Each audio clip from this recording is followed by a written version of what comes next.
पूरी दुनिया के अंदर तकरीबन 2 मिलियन डेथ्स होती हैं लंग कैंसर की वजह से, और लंग कैंसर का 90% जो कॉज होता है वो स्मोकिंग होता है। स्मोकिंग करने की वजह से तकरीबन आपका 30 गुना रिस्क इंक्रीज हो जाता है लंग कैंसर होने का। हमारी बॉडी के अंदर डिफरेंट एरियाज के अंदर कैंसर होता है, जैसे कोलोरेक्टल कैंसर हो गया, प्रोस्टेट का कैंसर हो गया, उसके अलावा ब्रेस्ट कैंसर हो गया। इन सब में से तकरीबन 26 to 31% जो डेथ्स होती हैं कैंसर की वजह से, वो लंग कैंसर की वजह से डेथ्स होती हैं। पूरी दुनिया के अंदर तकरीबन 1 बिलियन लोग जो हैं स्मोकिंग करते हैं, और सर्वे ये बताता है कि तकरीबन आधे से ज़्यादा लोगों की डेथ हो जाएगी लंग कैंसर की वजह से या स्मोकिंग से रिलेटेड जो डिजीज़ होती हैं उसकी वजह से। स्मोकिंग की अगर कंपोजिशन पे बात करें तो स्मोकिंग के अंदर बेसिकली 7000 केमिकल पाए जाते हैं, जिसके अंदर तकरीबन 69 केमिकल कार्सिनोजेनिक होते हैं, यानी कैंसर कॉजिंग होते हैं। वैसे तो बहुत सारे केमिकल्स इसके अंदर पाए जाते हैं, लेकिन हम इसके अंदर 3 मेजर केमिकल्स को डिस्कस करेंगे। नंबर फर्स्ट पे आता है टार। टार बेसिकली एक ब्राउन सब्सटेंस होता है जिसकी स्टिकी नेचर होने की वजह से यह जब भी हम स्मोकिंग करते हैं तो ये हमारे दांतों के अंदर जो है स्टिक होके एक येलो ब्राउन कलर का जो है लेयर बनाता है। इसलिए आप अपने डेली लाइफ के अंदर नोटिस करते होंगे कि जो भी बंदा स्मोकिंग करता है उसके दांत जो हैं पीले पीले नज़र आते हैं या डार्क कलर के वहाँ पे स्पॉट्स नज़र आते हैं। उसके अलावा जो है टार हमारे लंग्स के अंदर जाके हमारे जो ब्रोंक्यूल्स होते हैं जो ऑक्सीजन एब्जॉर्ब करने का काम करते हैं उनको नैरो डाउन कर देता है। उसके अलावा हमारे लंग्स के अंदर जो हेयर लाइक स्ट्रक्चर्स होती हैं जिसे हम सीलियाज बोलते हैं, जिनका काम होता है डर्ट और इन्फेक्शन को क्लियर करना, उन सीलियाज को ये डैमेज करने लगता है जो कि लंग्स के अंदर मुख्तलिफ बीमारियों का कारण बनता है, जैसे एम्फीसीमा हो गया, COPD हो गया, इन्फेक्शन हो गया, जैसे नमूनिया होता है। नंबर सेकंड पे आता है carbon monoxide. Carbon monoxide basically एक कलरलेस और ऑर्डरलेस गैस होती है। जब भी हम स्मोकिंग करते हैं तो कार्बन मोनोऑक्साइड हमारी ब्लड के अंदर आके हीमोग्लोबिन से बाइंड करने लगती है। कार्बन मोनोऑक्साइड और ऑक्सीजन एक दूसरे के कॉम्पिटिटर होते हैं। हीमोग्लोबिन बेसिकली हमारी ब्लड के अंदर रेड ब्लड सेल्स जो होते हैं उनके अंदर एक प्रोटीन होती है जो कि पूरी बॉडी के अंदर ऑक्सीजन ट्रांसपोर्ट करने का काम करती है।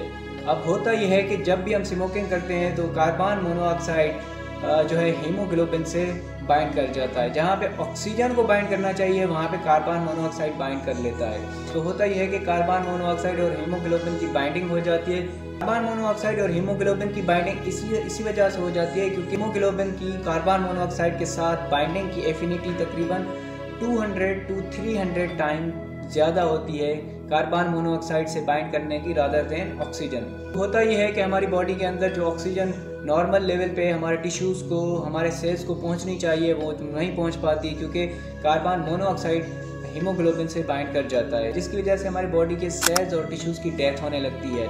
फिर आता है निकोटीन। जब भी हम सिगरेट स्मोकिंग करते हैं निकोटीन हमारी बॉडी के अंदर दाखिल होता है और यह सीधा हमारे ब्रेन के अंदर चला जाता है ब्लड ब्रेन बैरियर क्रॉस करके within 10 to 20 second. Nicotine basically कुछ न्यूरोट्रांसमीटर से मैच करता है, जैसे डोपामिन हो गया और एसिटाइलकोलिन हो गया, और निकोटीन वहाँ जाके डोपामिन के सिग्नल्स को एक्टिवेट करने लगता है जिससे हमें एक प्लेजरेबल सेंसेशन मिलती है, हमें अच्छा फील होने लगता है। नेशनल इंस्टीट्यूट ऑफ हेल्थ की एक रिपोर्ट के मुताबिक ये पाया गया कि निकोटीन बेसिकली हमारे दिमाग के अंदर जो है केमिकल चेंजेस आता है जिसकी वजह से हमें एडिक्शन होता है। और जब हम सिगरेट स्मोकिंग नहीं करते, जब हम निकोटीन नहीं लेते सिगरेट स्मोकिंग के थ्रू, तब हमें कुछ विथड्रॉल सिम्टम्स फील होने लगते हैं। जैसे अगर हम सिगरेट लेने में अगर ताख़ीर करते हैं तो हमें एक किस्म की बेचैनी होने लगती है, हमें एंजाइटी होने लगती है, उसके अलावा स्ट्रेस फील होने लगता है। ये बेसिकली निकोटीन की एडिक्शन की वजह से होने लगता है। और अनफॉर्चुनेटली इन विथड्रॉल सिम्टम्स को कवर करने के लिए हमें फिर से स्मोकिंग करनी पड़ती है। अब हम बात करेंगे कि स्मोकिंग का हमारी ओवरऑल बॉडी के सिस्टम्स पे क्या इफेक्ट पड़ता है। सबसे पहले हम बात करेंगे कार्डियोवैस्कुलर सिस्टम की। जब भी हम कार्डियोवैस्कुलर सिस्टम की बात करते हैं हम हार्ट की बात करते हैं, और हेल्दी हार्ट के लिए ज़रूरी होता है कि हमारी ब्लड वेसल्स का हेल्दी होना। बेसिकली स्मोकिंग हमारी आर्टरीज जहाँ से ब्लड क्रॉस होती है उसकी वॉल्स को डैमेज करने लगती हैं। उसके अलावा उसके अंदर जो है बैड कोलेस्ट्रॉल के ऑक्सीडेशन करवा के वहाँ पे फैट डिपोजिशन होती है, जिसके बाद जो है वहाँ पे प्लैक बनने लगता है, और प्लैक बनने की वजह से वहाँ से ब्लड क्रॉस नहीं हो पाता। अगर ये प्लैक हमारे हार्ट की आर्टरीज को ब्लॉक करता है तो हमें हार्ट अटैक होने के चांसेस बढ़ जाते हैं। ये प्लैक अगर हमारे ब्रेन की आर्टरीज को ब्लॉक करता है तो हमें फालिज होने के चांसेस हो जाते हैं। अगर ये हमारी लेग्स की आर्टरीज को ब्लॉक करता है तो पेरिफेरल वेस्कुलर डिजीज़ होने लगता है। अब नेक्स्ट में है कि हमारे ब्रेन पे स्मोकिंग का क्या इफेक्ट पड़ता है। बेसिकली स्मोकिंग की वजह से हमारा जो कॉग्निशन लेवल है, यानी हमारा मेमोरी और थिंकिंग पावर, वो डाउन होने लगता है एज के साथ साथ। लेकिन स्मोकिंग करने की वजह से ये होता है कि हमारी एज से पहले ही हमारा मेमोरी और जो है फोकस करने का पावर कम होने लगता है। 2012 के अंदर एक स्टडी की गई जिसके अंदर 7000 लोगों को टेस्ट किया गया, जिसके अंदर स्मोकर्स भी थे, नॉन स्मोकर भी थे, उसके अलावा वीमेंस भी थी। इस रिसर्च के अंदर ये पाया गया कि जो स्मोकर्स हैं उनकी मेमोरी और कॉग्निशन लेवल बड़ी तेज़ी से कम होने लगी नॉन स्मोकर और वीमेंस की कंपैरिजन में। स्मोकिंग की वजह से हमारा डिमेंशिया का रिस्क इंक्रीज होने लगता है।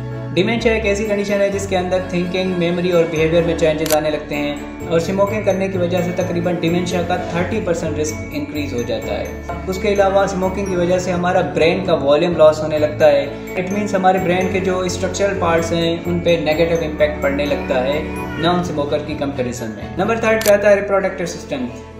स्मोकिंग की वजह से मर्दों और औरतों की फर्टिलिटी रेट कम होती है। उसके साथ साथ मर्दों के अंदर इरेक्टाइल डिसफंक्शन आने लगता है क्योंकि पेनिस की तरफ जो ब्लड फ्लो है वो कम होने लगता है, जिसकी वजह से इरेक्टाइल डिसफंक्शन और फर्टिलिटी के इश्यूज आने लगते हैं। अगर आप स्मोकिंग नहीं करते लेकिन उन दोस्तों के साथ बैठते हैं जो सिगरेट स्मोकिंग करते हैं तो आपकी हेल्थ पे क्या इम्पैक्ट पड़ेगा।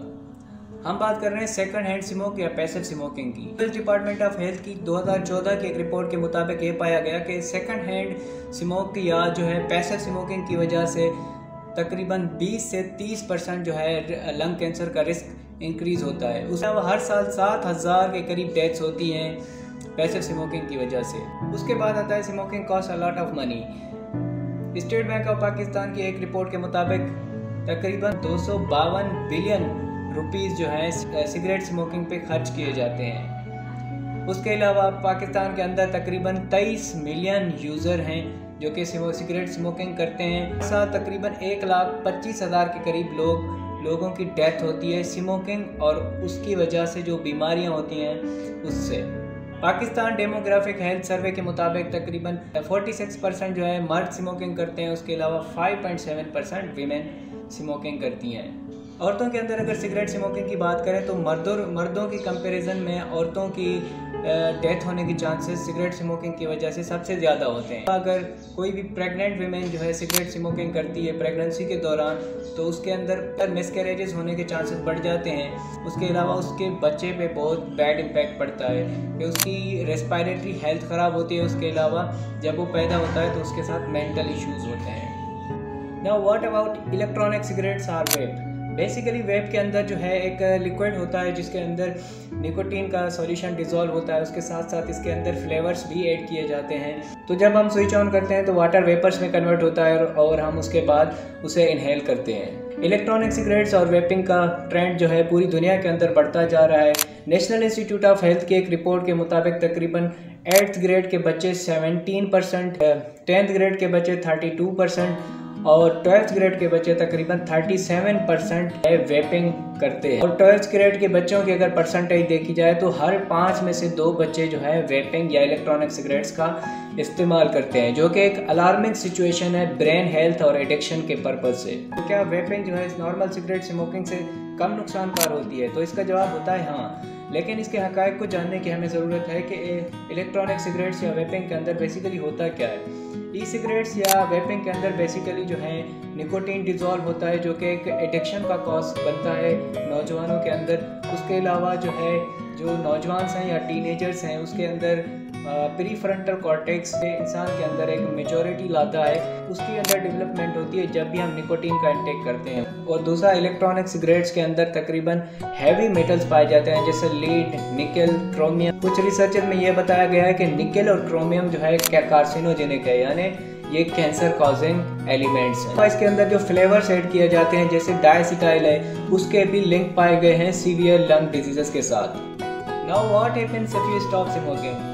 स्मोकिंग छोड़ने के ठीक 20 मिनट बाद आपका हार्ट रेट जो है ड्रॉप होने लगता है। उसके ठीक 12 घंटे के बाद आपकी जो कार्बन मोनोऑक्साइड की जो लेवल बढ़ जाती है आपके ब्लड के अंदर वो भी ड्रॉप होने लगती है। और सिगरेट स्मोकिंग छोड़ने के ठीक 3 महीनों बाद आपका जो है हार्ट अटैक होने का चांस जो है डिक्रीज होने लगता है। उसके बाद आपका लंग फंक्शन भी इम्प्रूव होने लगता है। उसके अलावा ठीक 9 मंथ्स के बाद आपकी जो खांसी है वो कम होने लगती है। उसके अलावा सांस का फूलना भी कम होने लगता है। स्मोकिंग छोड़ने के ठीक 1 साल बाद आपका दिल की बीमारियों का रिस्क जो है वो हाफ हो जाता है। और लास्ट में सिगरेट स्मोकिंग छोड़ने के ठीक 10 साल बाद आपका लंग कैंसर, सिगरेट स्मोकिंग की वजह से जो लंग कैंसर होता है उसका रिस्क भी हाफ हो जाता है। इससे ये मालूम होता है कि जितना जल्दी हम सिगरेट स्मोकिंग को क्विट करेंगे उतना ज़्यादा हमारी बॉडी के लिए, हमारी सेहत के लिए जो है फ़ायदेमंद रहेगा।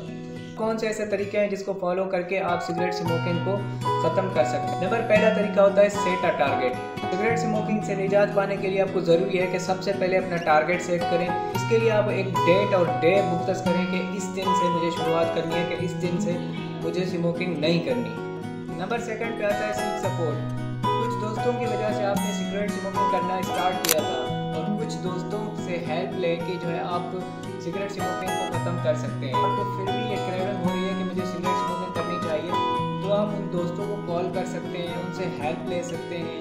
नंबर थर्ड पे हेल्दी सब्स्टिट्यूशन। अगर आपको खाना खाने के फ़ौरन बाद सिगरेट स्मोकिंग करने की आदत है तो आप खाने के फ़ौरन बाद जो है वॉक स्टार्ट कर सकते हैं। अगर स्मोकिंग की बार बार आपको क्रेविंग हो रही है तो सिगरेट की बजाय आप फ्रूट ले सकते हैं, ड्राई फ्रूट्स ले सकते हैं। उसके अलावा आप अपनी कोई भी हॉबी सेलेक्ट कर सकते हैं, जैसे क्रिकेट हो गया, जिम करना हो गया, वॉक करना हो गया और कोई भी स्पोर्ट्स एक्टिविटी हो गई। नंबर 4 टिप होती है फाइंड मोटिवेशन। आप किस वजह से सिगरेट स्मोकिंग छोड़ रहे हैं, किस रीज़न की वजह से छोड़ रहे हैं, ये आपका रीज़न स्ट्रॉन्ग होना चाहिए। लाइक सिगरेट स्मोकिंग छोड़ने से मेरी हेल्थ बेहतर हो सकती है, मेरी उम्र बढ़ सकती है, अलावा मेरा पैसा सेव हो सकता है। अगर ये बेनिफिट्स आप अपने आप को रिमाइंड करवाएंगे तो आपको लगेगा कि ये जो मैंने डिसीजन किया है स्मोकिंग छोड़ने का, ये बेहतर साबित होगा। तो आज की इस वीडियो के अंदर हमने डिटेल में डिस्कस किया कि स्मोकिंग की वजह से हमारी हेल्थ पे क्या इम्पेक्ट पड़ सकता है, उसके छोड़ने के क्या फ़वाइद हैं और सिगरेट स्मोकिंग करने के क्या नुकसान आता है। तो गाइज़, ये आपके हाथ में है कि आप सिगरेट स्मोकिंग करके जो है अपनी हेल्थ बर्बाद करना चाहते हैं या इसे छोड़ के अपना हेल्दी लाइफ स्टाइल मेंटेन कर सकते हैं। आज की इस वीडियो के अंदर इतना ही। मिलते हैं नेक्स्ट वीडियो के अंदर। मज़ीद इस टाइप की वीडियोज़ के लिए मेरे यूट्यूब चैनल को सब्सक्राइब करें, लाइक करें और शेयर करें। उसके साथ साथ ये इंपॉर्टेंट मैसेज आप अपने दोस्तों के साथ ज़रूर शेयर करें। Thank you.